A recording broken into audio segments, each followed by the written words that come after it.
नाटकाचे प्रयोग तुम्ही सगळ्यांनी केलेले असतील, पण हा एक वेगळा नाट्य प्रकार आम्हाला बघायला मिळाला, तो म्हणजे रिंगण नाट्य. मी संजय बनसोडे लेखक आहेत या नाट्य प्रकाराचे, त्यांना विनंती करतो की त्यांनी सगळ्यांची ओळख करून द्यावी आम्हाला. सर, मी पहिल्यांदा इंद्रायणी पाटील शिक्षिका आहे आणि अंधश्रद्धा निर्मूलन समिती आणि राष्ट्र सेवा दलामध्ये काम करते. विनय कांबळे हा MA झालेला आहे आणि स्पर्धा परीक्षेत जोरदार तयारी करतोय. अवधूत कांबळे हा अंधश्रद्धा निर्मूलन समितीचा सांगली जिल्ह्याचा कार्याध्यक्ष आहे, ॲनिमेशनचं काम करतो. वा वा. प्राध्यापक योगेश कुदळे हा शिवाजी विद्यापीठामध्ये प्राध्यापक आणि अंधश्रद्धा निर्मूलन समितीचा सांस्कृतिक विभागाचा प्रमुख आहे. अजय भालकर हा MA झाला आणि स्पर्धा परीक्षेची तयारी करतोय. अरुण भोसले हा MA सायकॉलॉजी करतोय आणि अंधश्रद्धा निर्मूलन समितीमध्ये काम करतोय. सुयश तोष्णीवाल हा इंजिनिअरिंगच्या शेवटच्या वर्षाचा विद्यार्थी आहे आणि यामध्ये काम करतोय. अजय काळे हा D.Ed झालाय, B.Ed झालाय आणि शिक्षक म्हणून काम करतो आणि अंधश्रद्धा निर्मूलन समितीचं काम करतो. आणि ज्यांची संकल्पना आहे अतुल पेठे सर, यांच्यासाठी ही काय झाल्या पाहिजे. विजय नांगरे हे शिक्षक आहेत, कला शिक्षक आहेत आणि अतिशय चांगले गायक आणि वादक आहेत. जगन्नाथ नांगरे हे महात्मा फुले शिक्षण संस्था इस्लामपूरला आहेत, तिथं सेवक म्हणून काम करतात. आणि आमचा अतिशय चांगला दोस्त हा सुनील जाधव हा शेतामध्ये काम करणारा माणूस आहे, पण हा शेतामध्ये काम करणारा माणूस म्हणतो की माझ्या हातामध्ये कला आहे, या कलेचा वापर करून मी चळवळीसाठी योगदान देईन. सुनीलसाठी जोरदार आहे. तर आपल्यासोबत आहेत दिग्दर्शक योगेश कुदळे आणि रिंगण नाट्याचे लेखक संजयजी बनसोडे. तुमचंही स्वागत. संजयजी, मला तुम्हालाच विचारायचं आहे की तुम्ही लेखक आहात रिंगण नाट्याचे, मग असं केव्हा डोक्यात आलं की अशा पद्धतीचा एक नाट्यप्रयोग आपण करूयात आणि गावागावांमध्ये तो करूयात? खरं तर सॉक्रेटिस ते दाभोळकर वाया तुकाराम हे रिंगण नाट्य आम्ही डॉक्टरांचा खून झाल्यानंतर त्याबद्दलचा विचार केला. खरं तर माझ्यासारखे 20-25 वर्ष डॉक्टर दाभोळकरांच्या बरोबर काम करतात. डॉक्टर दाभोळकर अत्यंत संयमी, अत्यंत सनदशीर मार्गाने आपला हा लोकलढा उभा करत होते. या रिंगण नाट्याचं लेखन माझ्यासोबत एकनाथ पाटील सरांनी केलेलं आहे, राजाभाऊ सिरगुप्पेने केलेलं आहे. आम्ही तर म्हणतो हा सार्वत्रिक आमचा आविष्कार आहे. डॉक्टर दाभोळकरांनी आमच्यामध्ये विवेकाची जी मूल्य रुजवली, ही विवेकाची मूल्य आम्ही अनेक लोकांच्या पण पोचवण्यासाठी आम्ही कटिबद्ध आहोत, आम्ही कार्यकर्ते सगळे. त्यामुळे आत्ता सध्या आम्ही हेच म्हणतोय की डॉक्टरांचा 2 वर्ष झालं खून झाला आहे, पण अद्याप खुनी सापडले नाहीत. याचा एक संताप, राग आणि निषेध व्यक्त करण्यासाठी ही रिंगण नाट्य करतो. जवाहरलाल नेहरू युनिव्हर्सिटीमध्ये आमचा रात्रीचा प्रयोग होता. तो प्रयोग केल्यानंतर एक तिथला विद्यार्थी आला आणि म्हणाला, आप बहुत अच्छा काम कर रहे हैं, लेकिन मेरा एक सवाल है, आपको पूछूं क्या? मैंने बोला पूछो, कोई हरकत नहीं. तो म्हणाला कि आपको लगता है ऐसे इस प्रकार के नाटक करने से खूनी मिल जाएंगे? मी त्याला म्हटलं की मुझे पता नहीं कि खूनी मिलेंगे या नहीं, लेकिन एक जरूर होगा कि लोग सवाल खडे करेंगे. आणि आज सबंध महाराष्ट्रामध्ये लोक प्रश्न विचारायला लागलेत. राष्ट्रपतींना पत्र पाठवत आहेत, मुख्यमंत्र्यांना पत्र पाठवत आहेत, पंतप्रधानांना पत्र पाठवत आहेत की डॉक्टर नरेंद्र दाभोळकर आणि कॉम्रेड पानसरेंचे मारेकरी कधी सापडणार. तर आज तुम्ही सगळे आमच्या गावात आलेले आहात आणि गावामध्ये बरीच माणसं असतात. त्यातल्या काही माणसांना भेटायचं होतं, पण त्यांना आम्ही थांबवून ठेवलं. पण एक जे आहेत व्यक्ती, त्यांना इथं मला बोलवावंच लागणार आहेत. ते आहेत आमच्या गावातले पोस्टमन काका. ते नेहमीच कोणाचं ना कोणाचं तरी पत्र घेऊन येतात. बघूयात आज ते कोणाचं पत्र घेऊन आले.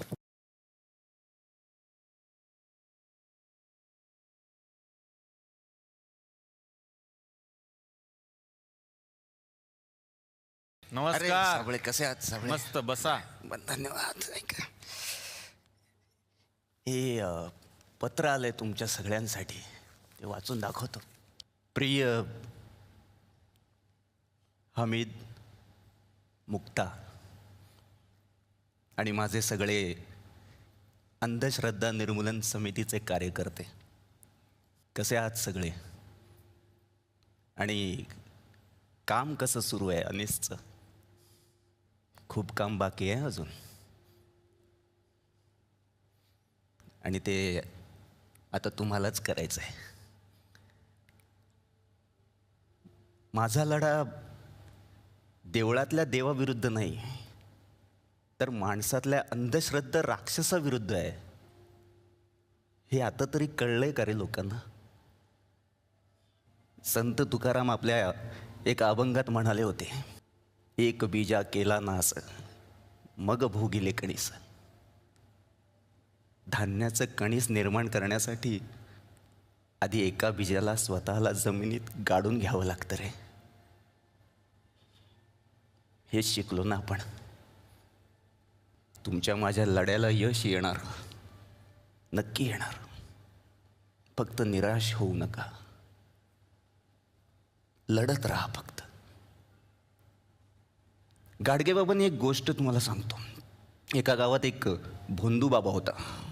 आपलं वय 500 वर्षांपेक्षा जास्त सांगायचा तो. एकदा गाडगेबाबांनी त्याला विचारलं, तुझं वय काय? तेव्हा तो म्हणाला की माझं वय मला नक्की आठवत नाही, पण युधिष्ठिराच्या यज्ञात मी तूप वाढायला होतो.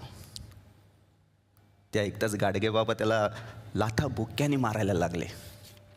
कुणालाच कळेना ते का मारतायत त्याला. लोकांनी गाडगेबाबांना विचारलं, तुम्ही का मारता याला? त्यावर गाडगेबाबा म्हणाले, हा युधिष्ठिराच्या यज्ञात पंक्तीत तूप वाढायला होता आणि मी तिथे जेवायला होतो. हा नालायक मला तूप वाढायचं विसरूनच गेला. त्यावर सगळे हसले. आपल्याला गाडगेबाबांच्या पद्धतीनं लोकांना समजावता आलं पाहिजे. लोकांना एक कळलं पाहिजे, ज्याचा स्वतःवर विश्वास असतो तो आस्तिक, आणि ज्याचा स्वतःवर विश्वास नसतो तो नास्तिक. एवढंच सत्य आहे. हमीद, मुक्ता, खूप आठवण येते तुमची. खरं तर आयुष्यात आत्ता कुठे जरा निवांत वेळ मिळालाय म्हणून कदाचित जास्त येत असेल. तुम्हाला जास्त वेळ देता नाही आला मला, पण आज तुम्ही दोघं माझ्या अनिशच्या लेकरांसोबत ज्या धडाडीनं काम करताय ते बघून अभिमान वाटतो.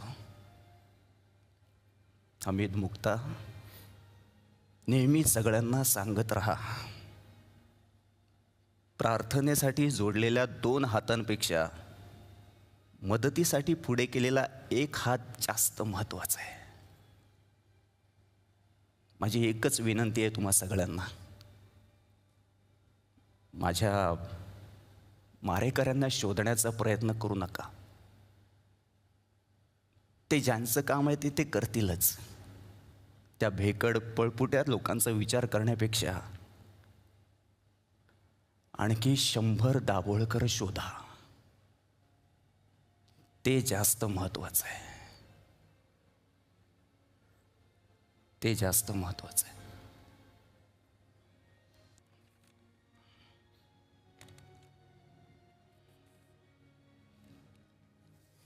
पोस्टमन काका आमच्या गावातली अशी एकमेव व्यक्ती आहे ज्यांच्याकडे अशी पत्रं असतात आणि ती पत्रं थेट ते तुमच्यापर्यंत पोहोचवतात.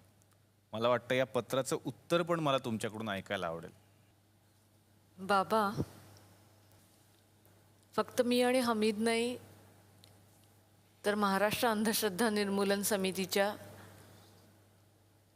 सर्व कार्यकर्त्यांच्या वतीनं हे उत्तर तुम्हाला आहे, हे तुम्हाला माहिती आहे. तुम्ही आमचे जैविक वडील असाल तर या सर्वांचे तुम्ही सामाजिक वडील आहात. आणि तुमची मुलं असण्याचा वारसा यापैकी प्रत्येक जण स्वतःच्या सर्व क्षमतांनिशी पुढे नेत आहे. जशी आम्ही सगळी ज्योतिराव फुल्यांची आणि सावित्रीमाईची लेकरं आहोत, तशीच यापुढे महाराष्ट्रात जन्मणारी आणि विचार करू इच्छिणारी प्रत्येक व्यक्ती हे तुमचं लेकरू असणार आहे. तुमच्यापासून ऊर्जा घेऊन काम करण्याची प्रेरणा बाळगणारं असणार आहे. तुमची आठवण म्हणजे डोळ्यात पाणी आणणं नाही, तर तुमची आठवण म्हणजे तुमच्या विचारावरती चाललेलं पाऊल असणार आहे. ही ग्वाही आमच्या सर्वांच्या वतीनं तुम्हाला देते. थांबते.